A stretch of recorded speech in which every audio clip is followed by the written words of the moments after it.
Alô, olá para todo mundo em mais uma live aqui. Essa é a primeira live da página aqui Mariana Moura. A gente está fazendo a live da ciência contra a barbárie hoje aqui. A gente vai discutir ao longo das próximas semanas a importância da ciência para resolver problemas da nossa sociedade e como que a gente pode aproveitar a infraestrutura fantástica que a gente tem dentro das universidades, institutos de pesquisa, como que a gente pode aproveitar os pesquisadores incríveis que tem no Brasil para ajudar a resolver os problemas que a nossa sociedade tem, que não são poucos, né? E a gente está aqui hoje e recebe hoje o querido professor José Roberto Castilho Piqueira, mais conhecido como Professor Piqueira, lá na Politécnica da USP. Ele é professor titular da Escola Politécnica da USP, onde ele foi vice-diretor e foi diretor. Ele é membro do Conselho Superior do Instituto de Pesquisas Energéticas Nucleares, o IPEN, onde ele foi presidente do conselho. Ele é membro do Conselho Deliberativo do Instituto de Estudos Avançados da USP, o IEA, e membro efetivo da Academia Nacional de Engenharia. E, recentemente, como ele mesmo me falou, foi nomeado coordenador do Comitê de Inovação da Academia Nacional de Engenharia. A gente vai falar um pouquinho sobre isso. Seja muito bem-vindo, professor Piqueira. Bom, oi Mariana, muito obrigado pelo convite.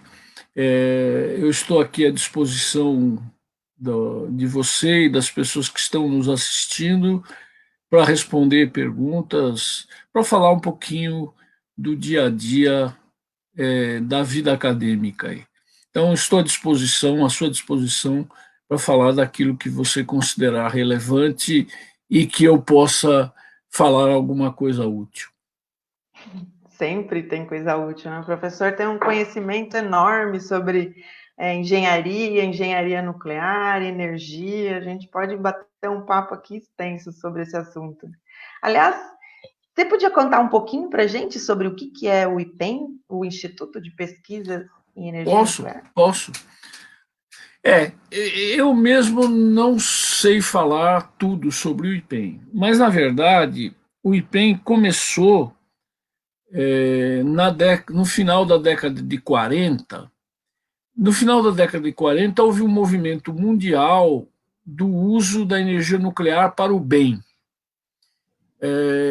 Depois da guerra, o governo americano e os governos das forças aliadas passaram a incentivar projetos de pesquisa de uso de energia nuclear, que eles diziam uso de energia nuclear para o bem. Ou seja, a primeira aplicação foi o uso de energia nuclear para geração de energia elétrica, para abastecimento de energia elétrica nos principais locais do mundo.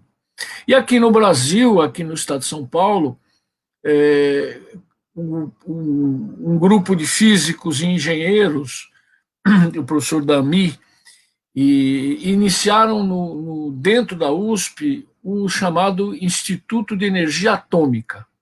A origem do IPEM é o chamado Instituto de Energia Atômica, que foi iniciado por esse pessoal, que era um conjunto de físicos que trabalhava no Instituto de Física da USP e que começou a construção do primeiro reator, de um pequeno reator, de um reator de pequeno porte, para pesquisa aqui no Brasil. Ao longo do tempo, as atividades em energia nuclear adquiriram um âmbito mais amplo, né? A produção de radiofármacos, o uso de energia nuclear para conservação de alimentos, o uso de energia nuclear em processamento de imagens em aplicações médicas. Então, a energia nuclear passou a ter uma amplitude de uso muito grande, além do simples uso de transformação de energia termonuclear em elétrica. E aí, como a energia nuclear sempre tem cuidados adicionais necessários, sempre que ela for ser utilizada ela requer cuidados adicionais necessários, o Brasil passou a ter uma Comissão Nacional de Energia Nuclear, a CENEM. A Comissão Nacional de Energia Nuclear regulamenta todas as atividades relativas à energia nuclear no país. E aí o IPEM, né, que na época era Instituto de Energia Atômica, passou a se denominar IPEM, e passou a ser uma entidade tripartite. Ele fica dentro da USP, ele tem governança do governo do Estado de São Paulo, né, da secretaria relacionada ao governo do Estado de São Paulo, e também é regulamentado por esse órgão federal que é a CENEM. Então, o IPEM é um instituto de pesquisas, atualmente ele recebe essa denominação, Instituto de Pesquisas Energéticas e Nucleares. Então, se faz muita coisa no IPEM, além de pesquisa na área nuclear, se faz muita coisa na área de energia, na área de produção de fármacos, na área de uso de reatores, etc. E o IPEM ele tem dois braços, né? Ele tem um braço estadual, ele tem uma governança estadual do governo do Estado de São Paulo e tem uma governança federal via CENEM, que regulamenta todas as atividades nucleares em todo o país, né? Então, no IPEM hoje se faz muita coisa, e principalmente a contribuição do IPEM para a produção de radiofármacos é muito forte, né? É uma contribuição para a sociedade muito importante. A produção de tecnécio para os hospitais é quase que fundamental para o país esse ramo de trabalho do IPEM. Você mesma, Mariana, eu, se não me engano, você queria, num certo momento, no começo da pandemia, que tinha um pessoal de uma comunidade que estava começando a fazer máscaras, produzir máscaras, costureiras que queriam produzir máscaras, e que as máscaras necessitavam de um processo de desinfecção, de limpeza. E esse processo sofisticado de desinfecção e limpeza foi feito pelo IPEM, né? Você conversou lá com o pessoal da superintendência do IPEM e eles fizeram para a comunidade essas máscaras. Então é muito importante. Tá aqui, né? Produto desinfectado pelo IPEM, tá vendo aí? Elas Então, colocaram, né? Elas entregam as máscaras, ó, tá aqui. As máscaras, eu recebi aqui algumas de presente por causa desse negócio e, ó.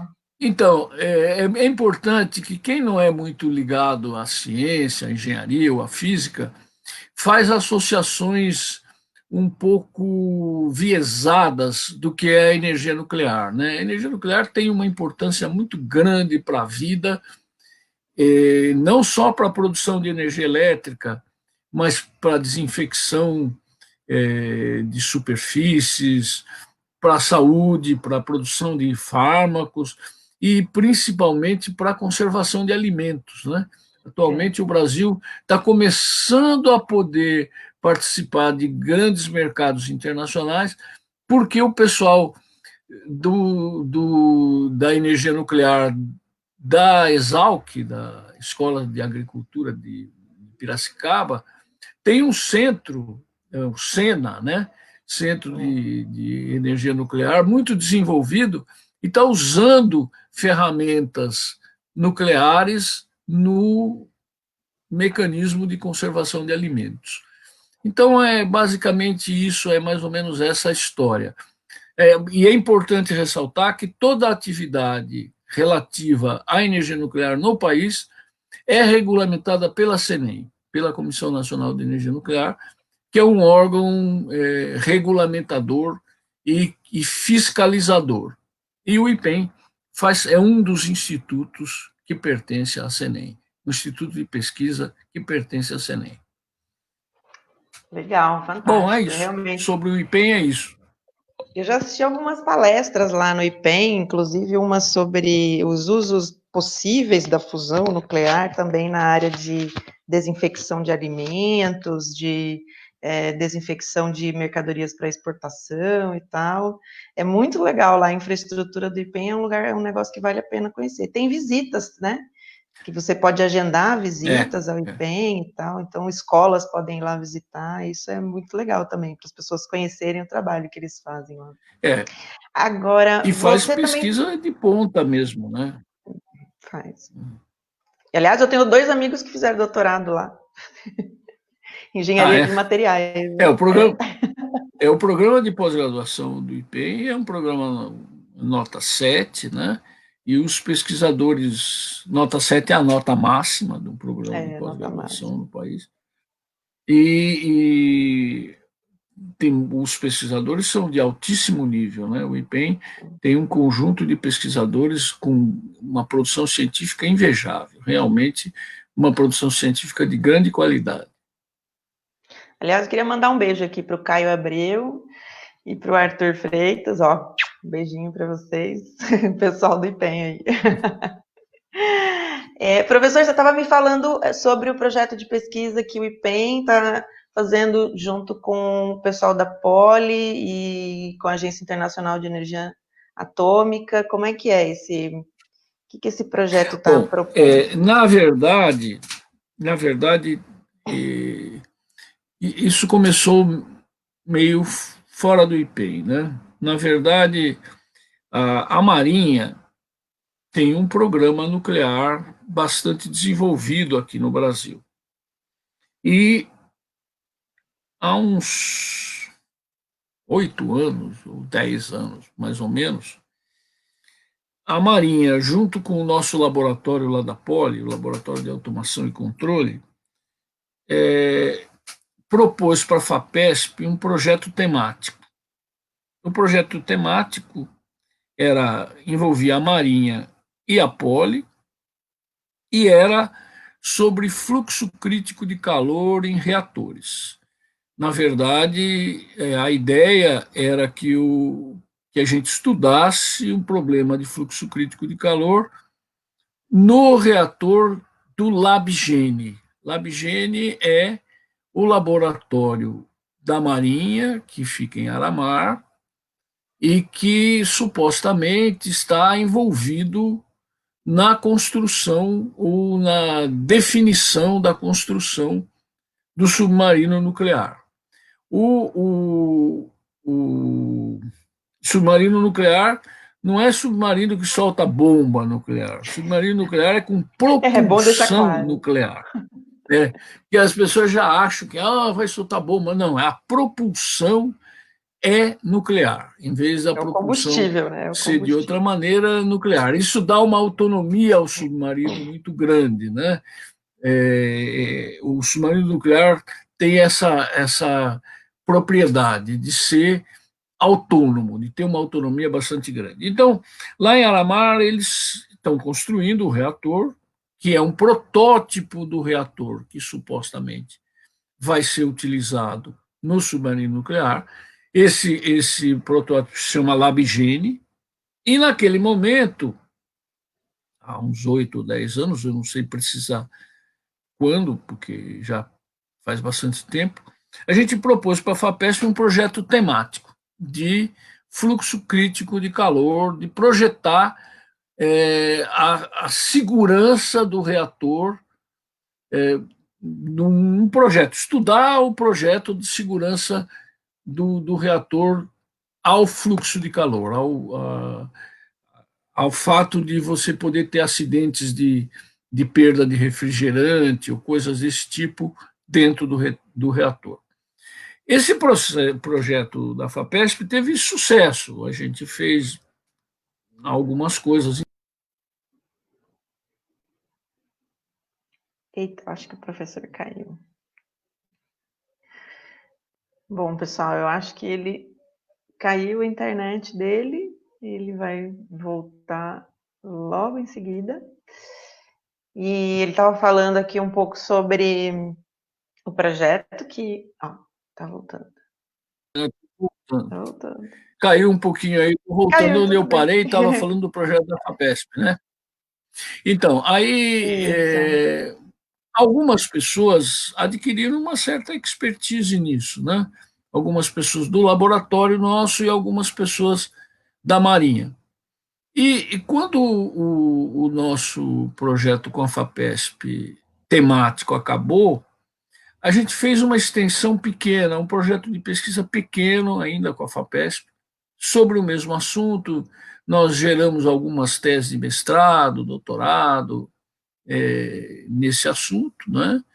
E aí um oficial de marinha bastante ativo, que recentemente saiu da marinha e foi para a Agência Internacional de Energia Atômica, o comandante Rodney, que é um capitão de mar e guerra, ele resolveu pegar o nosso projeto. Ele tinha trabalhado bastante no projeto, tinha feito doutorado dentro do projeto, em conjunto com o MIT, né? O professor Casmi, do MIT, foi co-orientador do projeto dele, do trabalho de doutorado dele, junto com o professor José Jaime da Cruz, que é do nosso laboratório.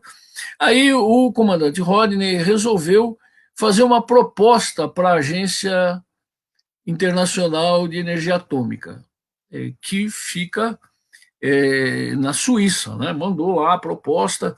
Eu não botei fé nisso, falei, isso aí não, ninguém vai querer que os brasileiros estudem segurança de reatores, quem somos nós, né?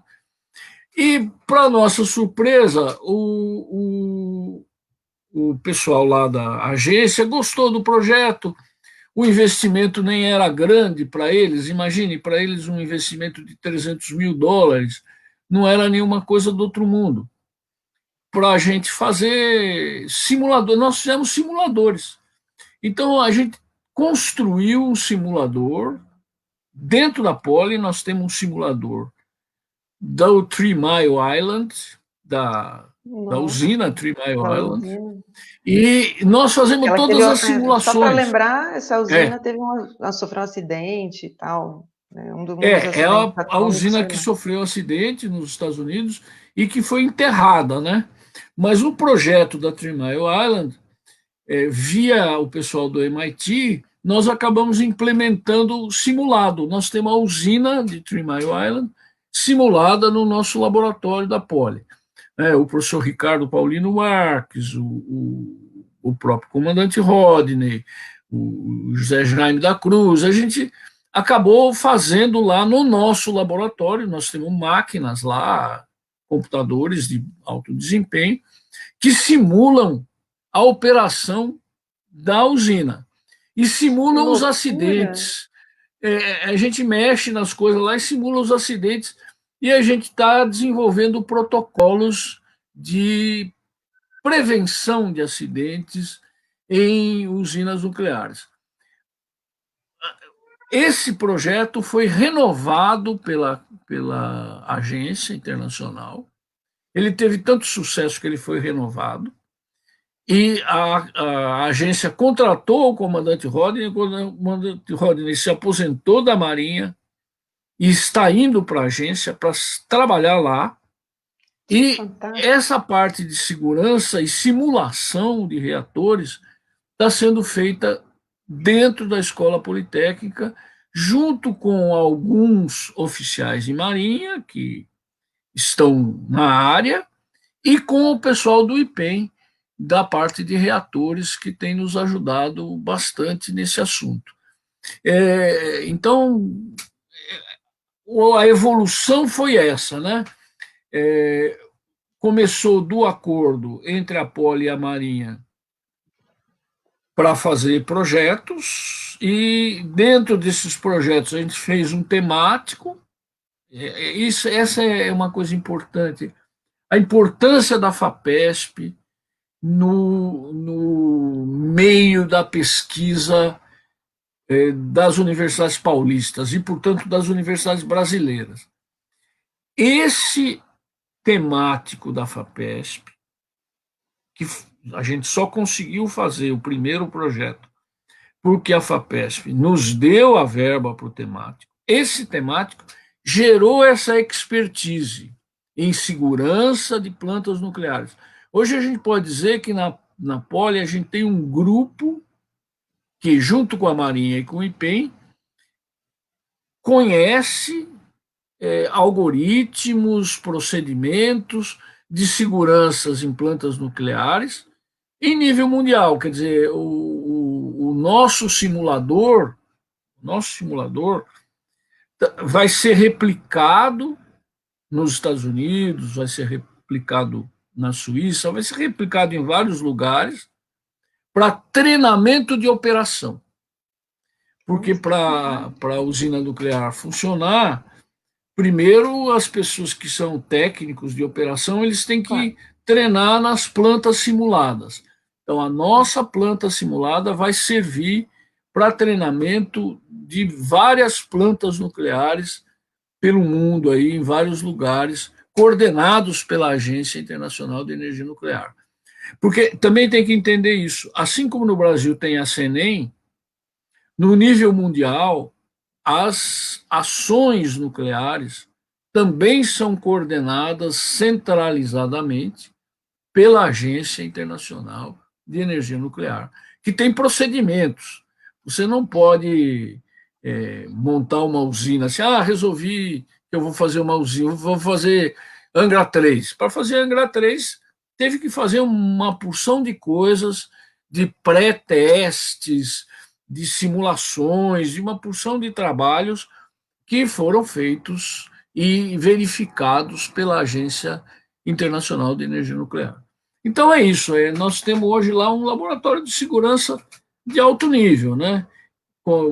Desses laboratórios saíram papers bons, não saíram mais papers porque muita coisa em engenharia tem isso, né? Em engenharia tem muita coisa que é proprietária. Tem coisa que é proprietária da Marinha. Né? A Marinha financiou, é da Marinha. E o uso é restrito a ela. Ela gasta um dinheiro muito grande nisso e, portanto, e quando eu digo é da Marinha, não é da Marinha, né? É de todos os brasileiros. Povo brasileiro. Porque a gente tem mania de identificar entidades com pessoas. Não, a Marinha é uma entidade que pertence a todos nós, né? Que pertence a todos os brasileiros. Então, isso não tem relação direta com nenhuma forma de governabilidade. Essa expertise é da Marinha do Brasil e, como consequência, é de todos os brasileiros. Bom, é isso. Sobre o nosso laboratório de nuclear é isso. Fantástico. Temos feito isso. E você estava me contando que, como você foi nomeado o coordenador do Comitê de Inovação da Academia Nacional de Engenharia.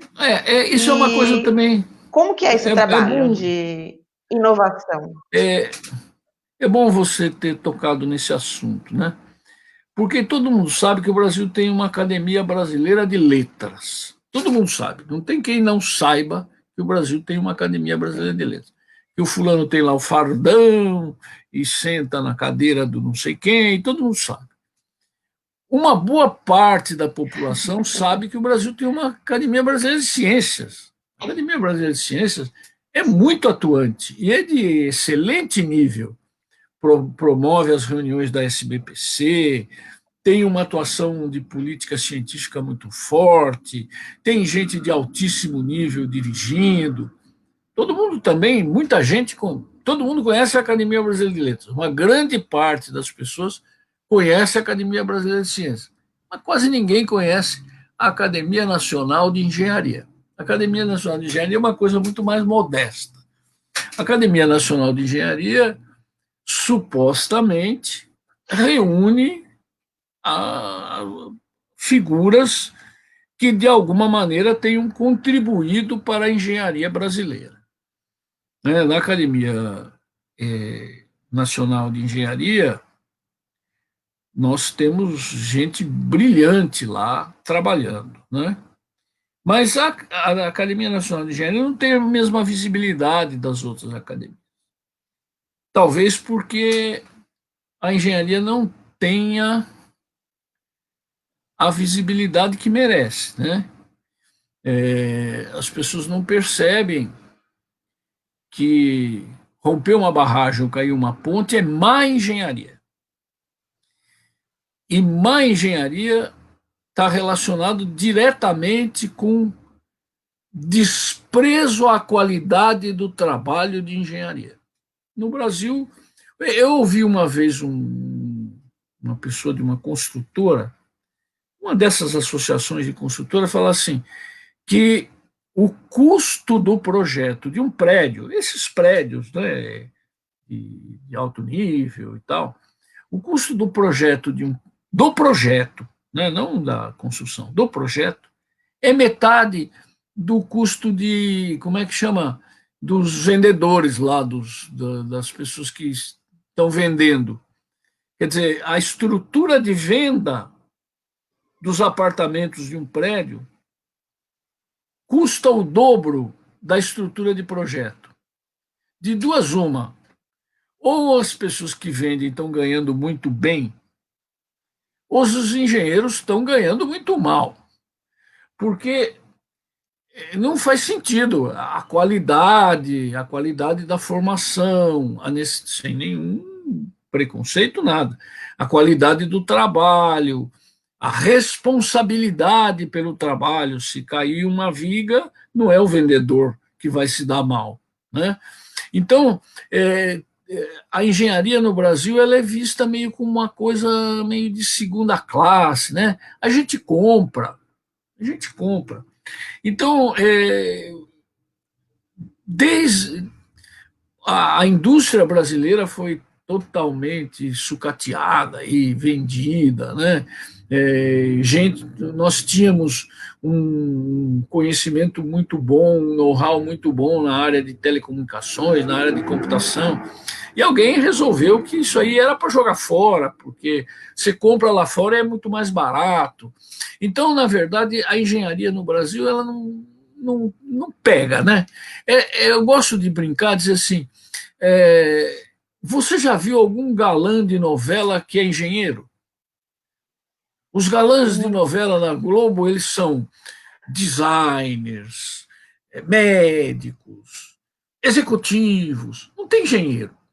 O engenheiro não é galã, não é a coisa que o país olha com o olho assim, olha que bacana, um engenheiro, que legal. Pode até falar isso, mas não é por aí. Então, a Academia Nacional de Engenharia não tem grande atuação, mas atualmente ela está sendo dirigida por algumas pessoas de muito bom nível. O Dr. Francis Bogossian, o professor Watanabe, da UFRJ. Esse pessoal está fazendo um trabalho muito forte no sentido da engenharia ser mais protagonista, de ouvir os engenheiros, do país ouvir os engenheiros. Então, eles formaram na academia, eu estou na academia desde 2014, né? Eu fui nomeado para a academia em 2014, indicado pelo almirante Carlos Passos Bezerril. O almirante Carlos Passos Bezerril era presidente era o diretor da Marinha, né, do Centro de Desenvolvimento da Marinha, e ele me indicou para a academia, eu fui nomeado em 2014 e eu participo aí das atividades. Mas eles fizeram alguns comitês que eles consideram importantes, da participação dos engenheiros brasileiros em algumas atividades. Por exemplo, a agricultura, todo mundo fala no Brasil, o agronegócio é uma beleza, é uma maravilha e tal. O agronegócio demanda alta tecnologia hoje. Para o país ser competitivo, ele precisa alta tecnologia no agronegócio. O pessoal do agronegócio sabe disso. E sabe que tem tecnologia desenvolvida fora. Então ele vai buscar lá fora. Nós temos que desenvolver isso aqui. Nós temos capacidade técnica para desenvolver tecnologia para o agronegócio aqui. Isso vai ser mais barato para o agronegócio, vai ser melhor para o país e vai ter emprego para essa garotada, né? Vai ter lugar para trabalhar interessante para esses jovens. Porque também, quando a gente fala isso, outra indústria brasileira bem sucedida é a mineração. A mineração também precisa de tecnologia de ponta para se desenvolver, para ser competitiva. As empresas de mineração brasileiras sabem disso. A medicina, idem. Né? Hoje você faz cirurgias automatizadas, a automação e controle é fundamental. Então você tem computação, automação, controle, coisas de altíssimo nível, que nós temos gente boa na universidade, nós temos gente, formamos gente boa e não aproveitamos, o país não aproveita. Então, ou então a vende, principal né? ação que eu quero. Como aconteceu lá com o pessoal das telecomunicações, né? Foi desmontado, Pois né? é, O projeto de é, pesquisa que era histórico, o Brasil antigo no fazia, Brasil e que era de ponta, né? A gente desenvolveu muita coisa na área de telecomunicações no Brasil até a década de 90. fazia central telefônica computadorizada, fazia multiplex digital, fazia rádio digital. Né? Essas coisas foram sucateadas totalmente. A indústria, o Brasil foi acometido da doença holandesa, do que o pessoal chama de doença holandesa, quando o pessoal resolveu que o dólar era para ficar em paridade com o dólar americano. Então, o produto brasileiro, que era muito mais difícil de ser produzido, porque o Brasil é um país mais difícil de trabalhar mesmo, com uma estrutura de impostos maluca, ele acabou ficando inviável. Era mais barato sair, porque o dólar era 1 para 1, era mais barato sair e comprar Comprar lá tudo fora. fora. Isso matou. As pessoas esquecem de falar isso. As pessoas esquecem que, o Brasil é um país de memória meio fraca, né? O pessoal esquece que quando começou, quando alguns, eu não vou falar nomes, mas todo mundo sabe identificar porque todo mundo sabe história. Quando o pessoal desregulamentou a importação, você pode importar o que você quiser. E quando o pessoal fez o dólar 1 para 1, a indústria brasileira, isso foi uma pá de cal na indústria brasileira. Mas nós temos que recuperar isso e nós somos capazes de recuperar isso. Me dói muito, Mariana, ver, ver um garoto bem formado, que sabe computação, que sabe controle, que é capaz de fazer um robozinho, que sabe um monte de coisa. Onde você vai trabalhar? Ah, eu vou trabalhar na matematização da usura. Porque eu gosto de usar essa expressão, porque quando o cara fala assim, o pessoal foi para o banco. Não foi para o banco, foi para a matematização da usura.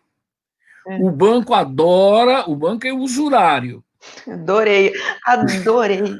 O banco Exatamente. adora pegar esses moleques que sabem matemática, fala assim, me ajuda aqui a esfolar as pessoas. Vamos ver como é que nós vamos esfolar as pessoas da melhor maneira possível, né? Então me dói muito ver o menino se forma em engenharia civil, sabe calcular uma viga, sabe fazer um projeto, ele vai lá ficar preenchendo planilha Excel. Nós vamos viabilizar isso. E é isso que eu quero fazer na ANE. É propor políticas de recuperação da indústria via o bom uso dos jovens formandos. Acho que eu falei demais, né, Mariana? Eu tenho mania de falar muito. Não, que Eu isso, sou nós vamos quieto, eu sou um bater um cara papo quieto que aqui. fala muito. Tá fantástico o papo aqui, mas eu queria engatar exatamente nessa sua proposta, né? Como é que a gente vai retomar o processo de industrialização no Brasil, que foi jogado não desde a década de 90, na verdade, né? Que a gente teve um É. arraso na indústria brasileira, nos anos 2000 a 2010, com foco no agronegócio e na exportação de matéria-prima, a gente também deixou de lado, né, o investimento na indústria, a gente deixou de lado a importância da indústria para o desenvolvimento nacional, e agora existe uma discussão, um debate dentro da comunidade acadêmica que traz a importância da pesquisa, da inovação para a retomada do desenvolvimento industrial brasileiro, mas assim, num outro patamar, né? Não é aquela indústria que a gente conhece do século passado, que era a indústria poluidora, que era aquela indústria que deixava terra arrasada por onde passava, mas não. Se a gente investir em ciência e tecnologia, a gente consegue restabelecer a indústria brasileira num patamar tecnológico mais avançado e trazer mais emprego e renda, inclusive, para essas pessoas que estão sendo bem formadas pelas universidades públicas. Eu acho esse é um tema que eu adoro discutir, inclusive. Isso é uma coisa fundamental e o país tem que ter política pública para isso. Política Exatamente. pública não necessariamente significa gastar muito dinheiro público, não é isso. Pode até ser isso, mas tem que ter política pública. Alguém tem que assumir o risco de começar. Exatamente. É, Pode contar comigo. você, é, essas pessoas têm que trabalhar e poder trabalhar, né? Ter liberdade para trabalhar. Um estudante de mestrado, um estudante de doutorado, um estudante do quinto ano, eles têm ideias, eles têm coisas interessantes para fazer, eles têm que poder fazer isso, né? Quando a pessoa se fala assim, o Vale do Silício começou com esses jovens que alguém Estudantes. foi lá e falou assim, pode fazer as coisas aí. Ah, mas e se não der certo? Não deu, né? Algumas coisas vão dar certo, outras não vão dar certo. Alguém, o país como um todo precisa se juntar para assumir esse risco do desenvolvimento, né? O desenvolvimento requer liberdade de pensamento, e liberdade de pensamento sempre tem risco. Tem um risco, inclusive, da crítica, né? É isso uma das coisas que os cientistas têm uma das questões que os cientistas, eu acho, na minha opinião, têm a contribuir para a sociedade.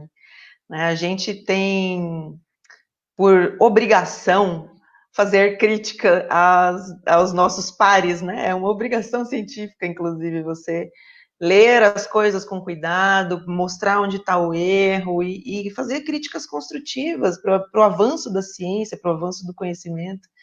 E isso é uma pá de cal em cima de pessoas que não aceitam ser criticadas. Né? Tem a má, digamos, para não ser muito agressivo, assim, tem a má conduta de não se deixar ser criticado, né? Então, realmente, a gente precisa de liberdade de pensamento, precisa de liberdade de pesquisa, de poder pesquisar o que a gente tem interesse e o que, obviamente, a sociedade interessa à sociedade. Olha, eu acho que o professor Piqueira caiu de novo. Realmente, olha, essa ventania que está vindo lá do sul e varrendo aqui o estado de São Paulo, está derrubando as internets de todo mundo. Eu vi várias lives hoje. Um pouquinho, agora Não, voltou, a agora internet voltou. está instável no estado inteiro. Não sei se em outros lugares do Brasil, mas no estado todo está bem complexo esse negócio de internet hoje. Hoje e A ontem, sua né? fala para mim ficou meio cortada. Sua fala para mim ficou meio cortada, mas tá bom, tá bom. Não, o que eu estava falando é que é importante a gente ter a liberdade de pensamento e de crítica. E tem algumas Ah, pessoas, sim, sim. especialmente na classe política, que não aceita esse tipo de ação ou de atitude, né? Conhecimento sempre requer liberdade de pensamento. Não dá para ter conhecimento sem ser livre para pensar, né? Então, não dá para ter boas ideias sem liberdade para pensar. Exatamente. Fundamentalmente isso. Até mesmo, né, ao E por contrário falar do em que as pessoas liberdade, pensam, né, professor, até mesmo em é, engenharia, em física, em matemática, precisa liberdade para pensar, senão a gente nunca tem boas ideias, senão a gente só faz o que está lá no livro, né? E não alguém escreveu o livro e alguém precisa escrever os novos livros, né? e por falar em liberdade para pensar, você estava também falando sobre conversar com as pessoas sobre as aplicações práticas, como que a física e a química e a matemática podem ser utilizadas para a solução dos problemas reais que a gente tem na sociedade. Porque, assim, a gente aprende matemática, a gente aprende física de uma forma um pouco estimulante, digamos assim, na escola, né? E não percebe como que isso tem um impacto realmente na nossa vida. E como que você vê essa questão de qual o impacto que essas áreas da ciência têm na vida das pessoas, impacto real? Bom, eu vou falar uma coisa que todo mundo fala e que já virou chavão, né? É, a multidisciplinaridade voltou, né? A universalidade do conhecimento está aí.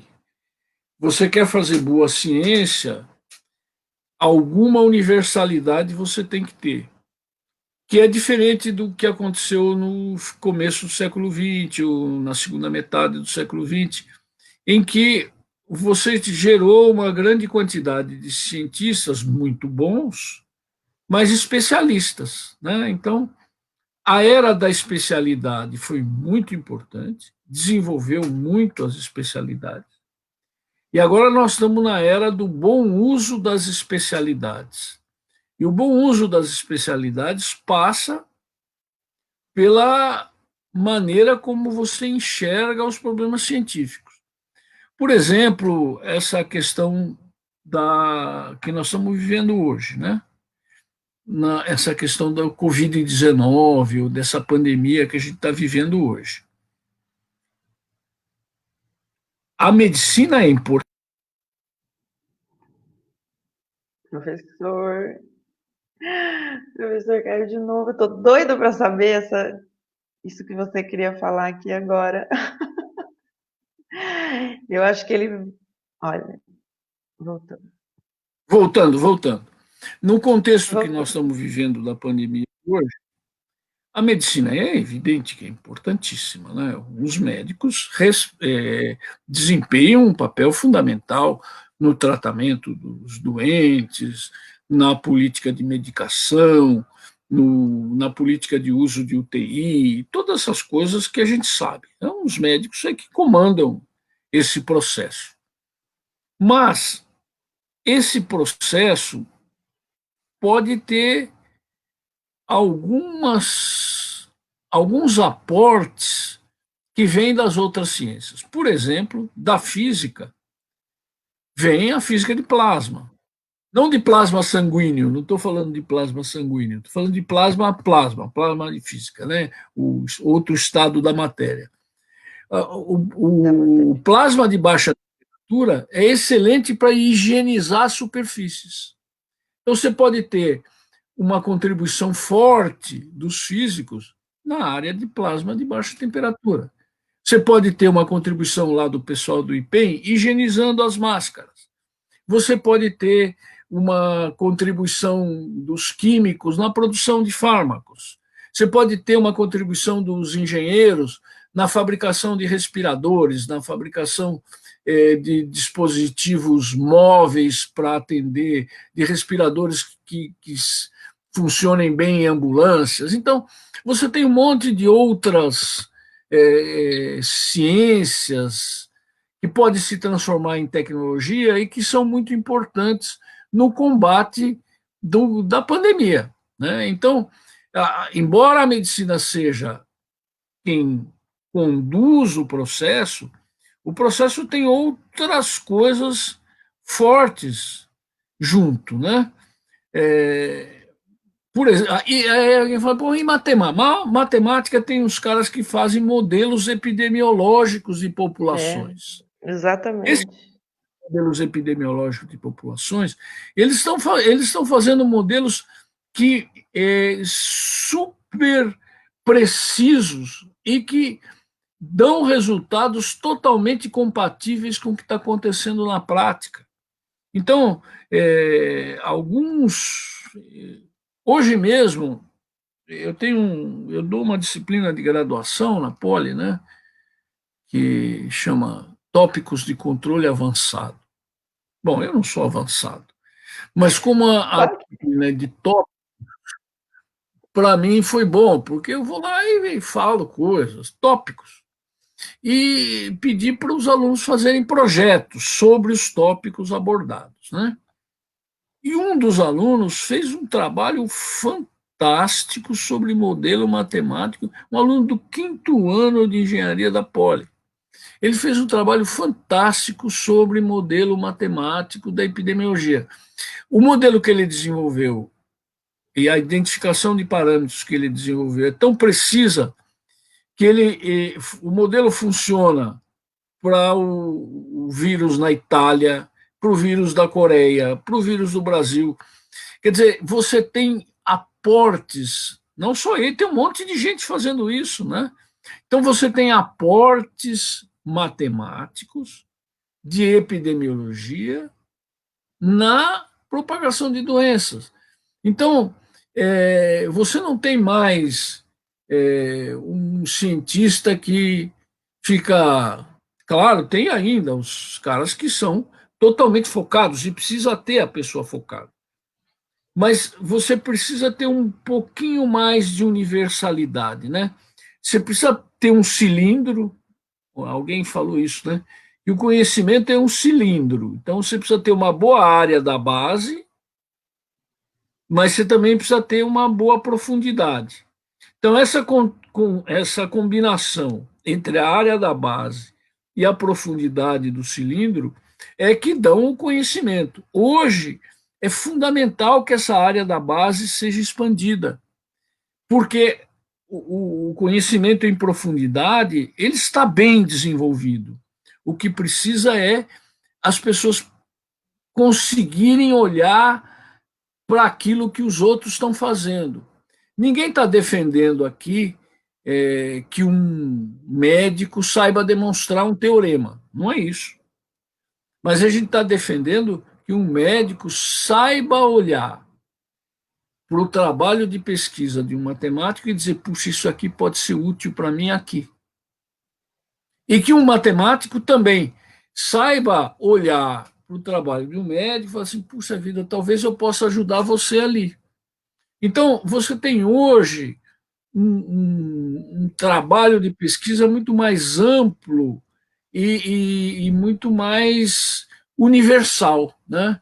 E isso a gente precisa passar para os meninos, né? Isso a gente precisa passar para os estudantes, porque eles que vão construir. Quem vai construir um país novo não sou eu. Eu sou um homem de 68 anos. Eu vou viver mais uns 30, mas tudo bem. Né? Mas não sou eu que vou. Quem vai construir são os jovens, né? Não é a gente. Então, a gente precisa passar isso para eles. A gente precisa sair um pouquinho da zona de conforto da gente e olhar para eles falando assim, puxa, esse cara sabe mais computação que eu. Ele deixa eu ficar quietinho e ouvir o que ele está falando. Eu tenho alunos que o que eles manjam desse negócio de aprendizagem de máquina, de inteligência artificial, me dá inveja. E não a má inveja, a boa inveja. Eu aprendo com eles, não tem problema nenhum. Mas eu posso ensinar algumas coisas para eles também. Então, a gente tem que começar a olhar o ensinar e o aprender e divulgar conhecimento de um outro jeito, de um jeito um pouco mais amistoso, né? Um pouco mais modesto e um pouco mais amistoso. E sabe, esses caras ficam falando de métodos de aprendizagem, aula invertida, aula não sei o que, isso tudo bobagem.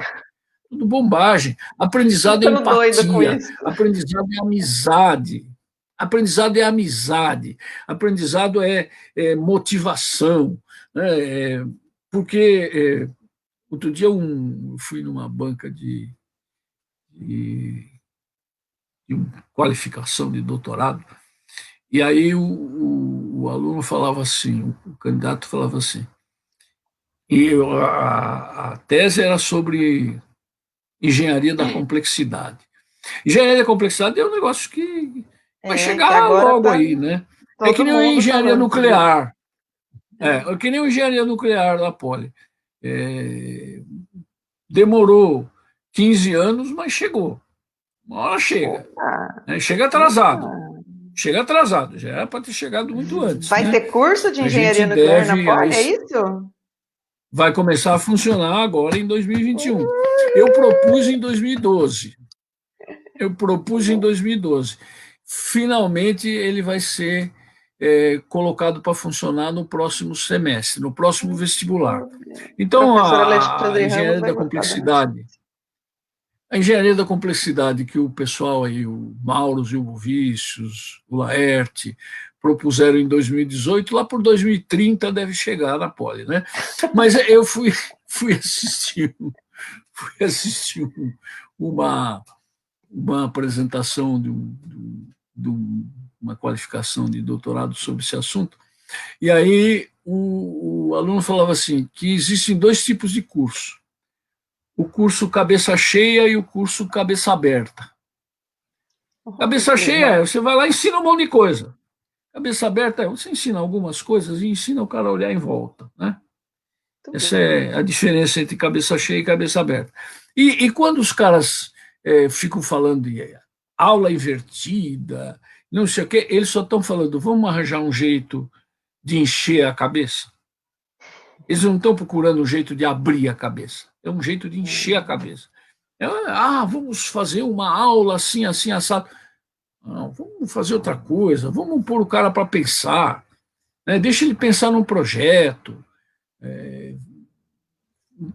ensina, dá aula, manda ler, fundamentado num problema, fundamentado em alguma coisa que esteja em volta dele, né? Para que ele se entusiasme. Então, é isso. Acho que a gente também tem que pensar na inovação no ensino, mas inovação no ensino não é arranjar maneiras diferentes de encher a cabeça. É arranjar maneiras de abrir a cabeça, não de encher. Muito bem, professor. Eu adorei, gostei. Vou pedir licença para usar também essa Bom, fórmula. peça licença para mim, peça licença para o Tiago, que é Tiago, o me aluno dê que licença, falou isso na apresentação do exame de qualificação de doutorado. Eu é que doutorado dele. estou tomando as palavras dele. Muito bom, gostei mesmo. Professor, eu queria voltar um pouco aqui na discussão sobre as políticas públicas para indústria. Você falou que está pensando em como, que tipo de políticas públicas podem ser propostas nesse sentido. Você já tem alguma coisa mais ou menos elaborada? Você gostaria de compartilhar aqui, a gente conversar um pouco Não, não sobre tenho. isso? Não tenho, mas eu acho que a grande coisa que se fez em política pública de inovação e indústria no país, o país fez duas coisas importantes em termos de política pública e inovação. O Porto Digital, lá de Recife, Uhum, e o PIP da FAPESP. O PIP da uhum. FAPESP Estou acompanhando mudou os o editais do perfil. PIB. Então, e o PIP da FAPESP foi idealizado pelo Brito Cruz, né? Pelo Brito Pelo Cruz, é. professor Brito Cruz.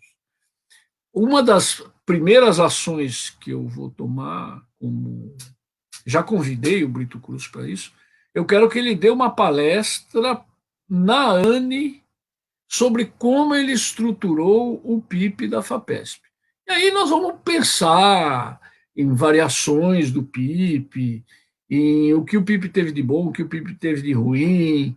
E eu acho que uma primeira ideia de política pública é entender o PIP, que é uma coisa muito boa, e entender o Porto Digital de Recife. Essas duas coisas são fundamentais para a gente começar. Eu estou tomando uma atitude assim, eu estou começando, eu sou um principiante. Então, como principiante, eu vou ouvir pessoas que têm história nisso, né? E é o que eu estou começando a fazer. Comecei essa segunda-feira, comecei anteontem, anteontem fizemos uma dessas reuniões com algumas pessoas para começar a fazer um brainstorm, né? Porque a ANE, a Academia Nacional de Engenharia, ela tem que ser nacional. Ela não é paulista, nem carioca, nem mineira. Ela é nacional. Então, nós vamos procurar identificar todas as iniciativas que a gente conseguir no país e trazer para o nosso comitê pessoas dos diversos estados aí para essa discussão. O que Mas você aí, acha? Não sei se você já teve oportunidade de dar uma olhada. O que você acha dos parques tecnológicos? Eu pergunto isso olha, porque eu tenho um tio que foi prefeito numa cidade pequena em Portugal. E a cidade é muito próxima de Coimbra, onde tem uma universidade tradicional, histórica. E ele criou lá um parque tecnológico de biofarmacêutica. Então virou uhum, assim, a cidade virou uma cidade de pesquisa, assim, porque é uma cidade pequena que tem um parque tecnológico fantástico, e inclusive com o apoio do Brasil e tal, fez acordos bilaterais e tal, aqui com vários municípios brasileiros. Então, o que você acha desse sistema de parques tecnológicos em que você traz a indústria para, inclusive, apoiar a pesquisa e você traz os pesquisadores para apoiar a indústria? Como é que funciona isso? Não sei se você eu acho entende. muito bom e acho que é uma iniciativa e não a iniciativa. É uma. E, principalmente, ela precisa ser gerida por gente que entende de ciência e tecnologia. Não adianta Exatamente. você dar você montar um parque tecnológico em algum lugar e colocar para gerir alguém que quer usar aquilo como trampolim político ou para melhorar o rendimento financeiro da empresa dele ou coisa do gênero, né? Eu acho que parque tecnológico precisa ter gente que entende de ciência e tecnologia dirigindo. Existem no Brasil alguns parques tecnológicos, alguns com sucesso, outros não. É, o problema é que os parques tecnológicos normalmente são ligados às secretarias. O parque É. tecnológico é um órgão da secretaria do município. Como é escolhido o secretário? Ah, porque foi o cara que ajudou o prefeito a ser eleito. Tá bom, até aí tá ótimo. Aí, quem o secretário escolhe para ser o diretor do parque? Ele não vai na universidade e fala assim: peraí, deixa eu ver quem aqui entende de gestão de tecnologia na universidade para eu convidar. Quem entende de gestão de tecnologia no CNPq, na CAPES, na FAPESP, para eu convidar para o Parque Tecnológico? Não. Ele convida o vizinho dele. Ah, ele é engenheiro. Tá bom, põe lá o cara. O cara não entende absolutamente nada de ciência, não entende absolutamente nada de tecnologia, e fica a administração do parque vira um evento político. Ah, vamos fazer hoje um evento e vamos falar da indústria 4.0. Aí vai lá, o cara fala da indústria 4.0, mas a ação mesmo não teve. Então, eu acho, Mariana, que esse negócio de parque tecnológico é uma das boas iniciativas, desde que não seja política. Ela pode ser política na criação, ela pode ser política na destinação de recursos, isso não tem jeito, isso é assim mesmo. Mas ela não pode ser política na gestão. Gerir tecnologia não é a mesma coisa que gerir um outro tipo de empreendimento. Gerir tecnologia, gerir ciência, tem uma especificidade. É como gerir medicina. É como gerir um quartel.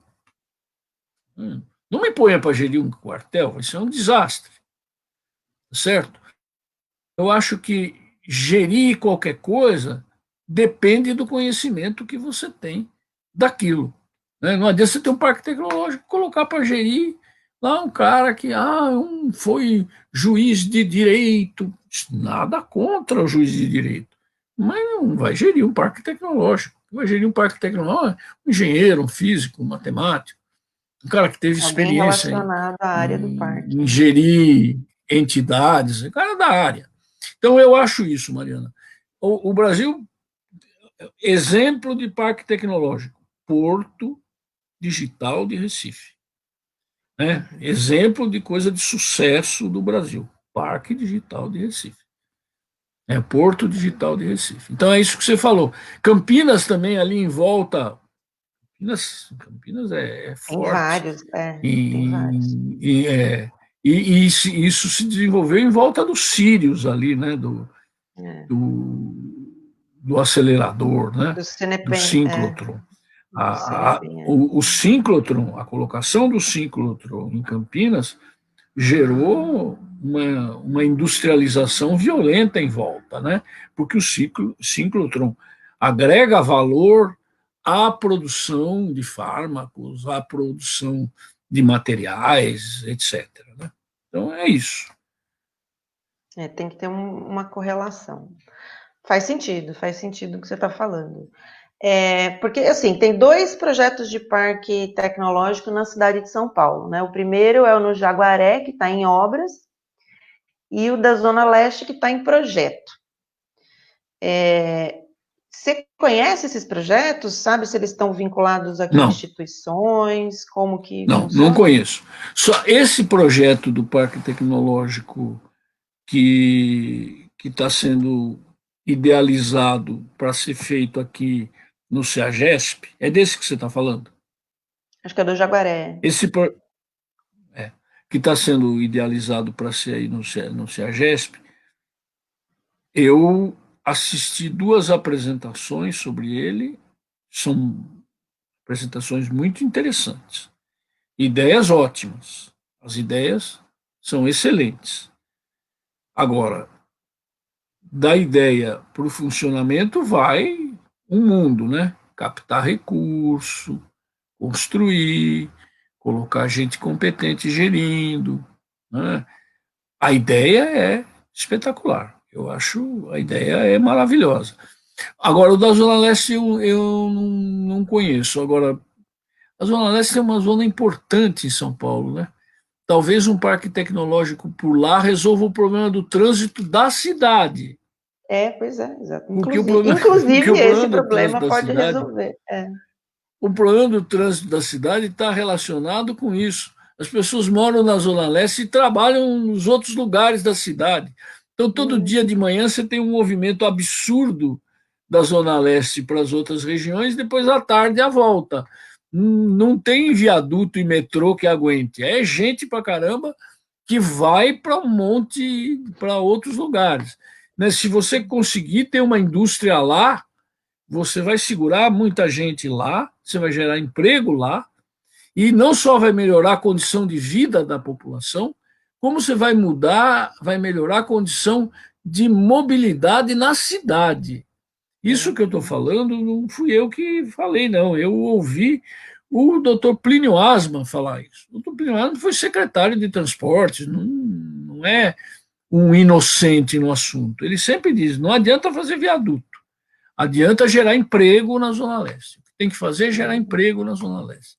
Então, pode ser que o Parque Tecnológico da Zona Leste seja uma solução muito boa para vários problemas. Inclusive, assim, a gente já tem uma unidade da USP lá, tem o projeto que você também toca lá, de extensão da Poli, a gente pode ser unificado, assim, todos esses Pois projetos. é, isso aí a gente tem ideias para fazer lá, precisa deixar, né? O pessoal precisa deixar. Tem gente que não faz nada, mas atrapalha, que não é brincadeira. Mas tudo bem, faz parte da vida. Tem um outro aspecto da política pública, que é a formulação da política pública, porque é o seguinte, a infraestrutura da Prefeitura de São Paulo, por exemplo, tem uma Secretaria de Desenvolvimento Econômico e uma Secretaria de Inovação e Tecnologia, que são completamente separadas. E a Secretaria de Inovação e Tecnologia tem uma infraestrutura muito pequena, né? E tem se dedicado especialmente a fazer a informatização dos processos burocráticos, né, da prefeitura e tal, que é importante, que tem que ser feito, mas não se liga com o desenvolvimento econômico. E numa cidade do tamanho de São Paulo, uma metrópole que tem um orçamento enorme, que tem uma infinidade de universidades, que tem universidades públicas, que tem instituições de pesquisa públicas dentro do seu território, pode se aproveitar melhor disso, você não acha? Aí é a cultura burocrática, né? Você tem. Nós estamos aprendendo. Na verdade, nós como país estamos aprendendo a crescer, a ter coisas. E aprender significa errar, bater a cabeça, faz parte do processo de aprendizado, errar, bater a cabeça. E eu acho Eu que eu diga. que certas coisas precisam ser pensadas, né? Existe política de. Também vou falar uma obviedade. Existe política de Estado e política de governo. Infelizmente, no Brasil, a política de governo sempre se sobrepõe à política de Estado. Existem certas funções que deviam ser exercidas por pessoas que têm conhecimento técnico daquele assunto. Quando eu falo conhecimento técnico, não é só tecnológico, né? Se fala em medicina, conhecimento técnico de medicina. Você fala em administração, é conhecimento técnico de administração. Então, tinha que ter um corpo técnico que independe do governo, né? O governo não pode falar assim, eu vou destruir esse corpo técnico porque esses caras não votaram em mim e vou por outros. Isso é que nós temos que aprender a fazer. Nós temos que separar governo de Estado. Nós temos que ter política de Estado e o governo vai gerir a política de Estado, de acordo com as prioridades que ele vai definir, etc. Mas ele vai gerir uma política de Estado que está lá, que existe, né? Que está feita por pessoas. Então, esse é o grande problema, quando você fala assim, a secretaria não fala. É porque uma secretaria era do vereador não sei o quê, e a outra era do vereador não sei o que lá, e aí esse vereador tem os votos daquela região, outra, e aí você transforma uma política de governo numa política de Estado. Não pode, pode. O vereador, o outro, eles têm que ter lá as pessoas que são a sua base, mas que não mexem com o Estado, mexem com a governança só. Né? Então, nós estamos aprendendo.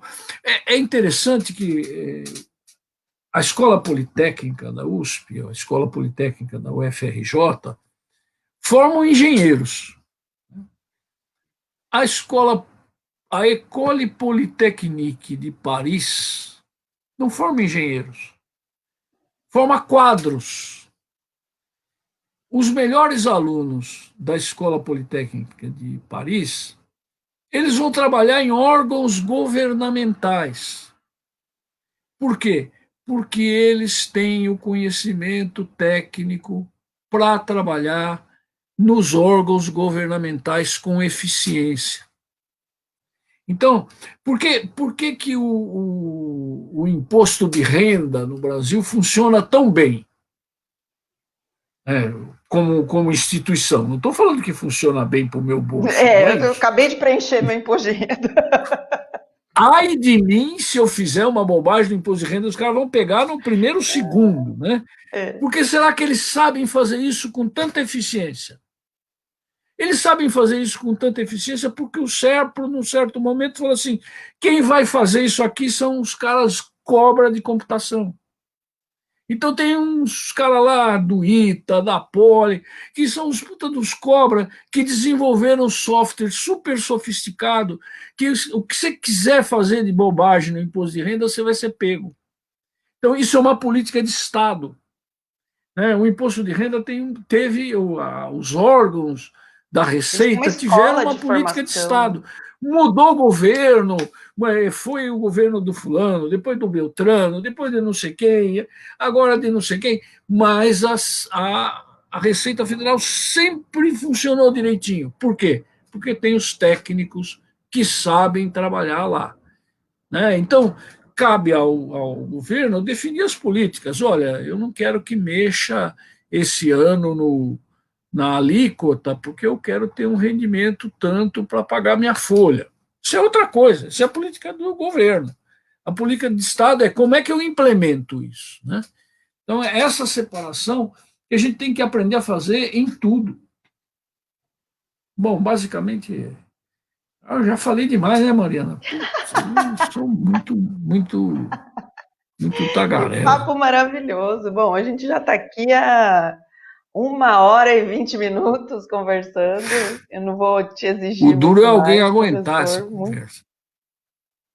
Que é isso daqui fica gravado e depois a galera assiste também de novo. E eu vou assistir de novo também, porque eu vou anotar um monte de coisa depois.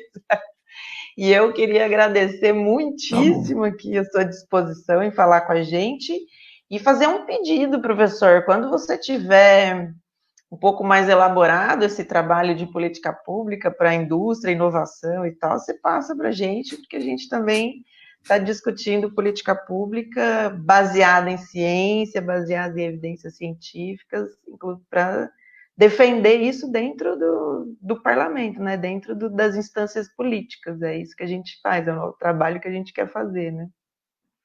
Então, Certo, Mariana. Eu agradeço muito a oportunidade que você me deu, agradeço muito a sua gentileza e foi um prazer conversar aqui com você.